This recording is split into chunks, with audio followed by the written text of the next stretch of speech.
Oh my God, you guys. I had to drive down here from Bellingham, which was, so I'm like 4 degrees, less sweaty than you right now. Felt like I was going down through the circles of Dante's Inferno coming down here. Like my GPS is like, you have entered the 6th circle of hell reserved for heretics and non-believers. And then I would look up and the sign would just say Northgate. My favorite thing about living in Bellingham is my favorite thing I've ever seen in Bellingham. I see a lot of weird signs. That's going to come up in this set. My favorite I saw in Bellingham was out in front of a house. There was a sign that said, "Bigotry has no home in Bellingham," which is on its face a good message, but the cheapest house you can buy in Bellingham is $500,000. Nobody has a home in Bellingham. Like everyone else, bigotry rents. You have to get a double mortgage just to be mildly problematic. It's like, yeah, that is like an I own a home flex. You're not gonna see that out in front of an apartment building, like, bigotry has no home in Bellingham, but if it needs a roommate. I cannot be that choosy right now.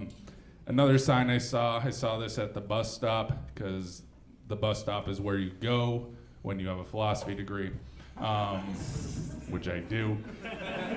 I saw a sign on the bus and it said, "No more suicides." And I get depressed a lot, so I thought it was a really good message, but a bit weird to see on the front of a bus.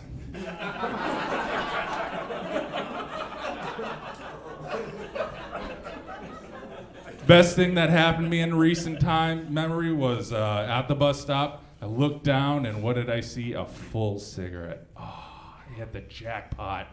Fucking bus stop cigarette? That's amazing. I picked it up. I started smoking it. All the crazies started looking at me like I was crazy. I'm like, what's your guys' fucking problem? They're like, you don't know where that cigarette's been. Someone could have stepped on it, peed on it, put it in the crack of their ass. And I said, hey, nothing that's been done to this cigarette is gonna cause me as much harm as the intended purpose of the cigarette. I'm not getting throat cancer eating ass. I'm willing to try, but no luck so far. It's weird because I'm from Wisconsin, so I come from a drunk state. And I moved out here, this is a pot mecca, and I don't belong here. Because I get really jealous. I get jealous because I wish that alcoholics talked about drinking the way that potheads talk about weed. It'd be amazing if some dude at the bus stop staggered up to me and was like, hey, you know gin's gonna open up your mind and expand your consciousness, right? The government doesn't want you to know that shit. Do you know you can cure glaucoma with some tequila? If you combine orange juice and vodka, you can make rope. It's a dude you ever seen The Never-Ending Story? You ever seen it on Miller Lite? None of us are as cool as Oregon. Oregon decriminalized drugs. Problem is you still can't pump your own heroin. Anyone here from the essential oils people the last 2 years? They got real quiet. January 6th quiet, they're planning some shit. Once they lost that battle with masks and hand sanitizer. I guess the lesson I picked up this past 2 years was essential oils aren't essential. So maybe we should rename them something like optional white lady grease.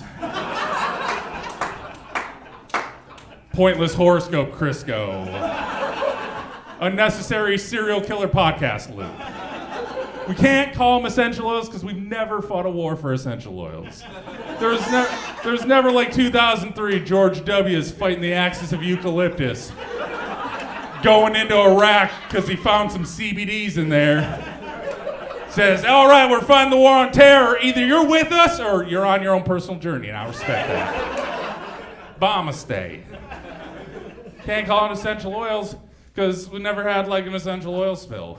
Like, there was never like yesterday in the Gulf of Mexico, the Exxon Valdez capsized, spilled 2 billion barrels of lavender extract into the water, creating a disaster area we call the Live, Laugh, Love Zone. It's covered all the seagulls who are now living their best lives. Tell you my last joke. I saw a seagull once. I mean, I've seen seagulls before. I saw this very special seagull. It swooped on a pile of trash, and it took out a sub sandwich a foot long, and it swallowed it whole. And my first thought was, holy shit, I bet a seagull could suck a mean dick. Not one person in this room is too good to see seagull blowjob pornography. What, you wouldn't watch Deep Beak? Like a seagull's blowing a dude and he's using those classic Shakespearean porno lines? Like, oh, baby, I want to explode inside of you like my dick was made of Alka-Seltzer. It's for the science majors. And the seagull who can speak English says, choke me, daddy, choke me. So he pulls out a six-pack ring.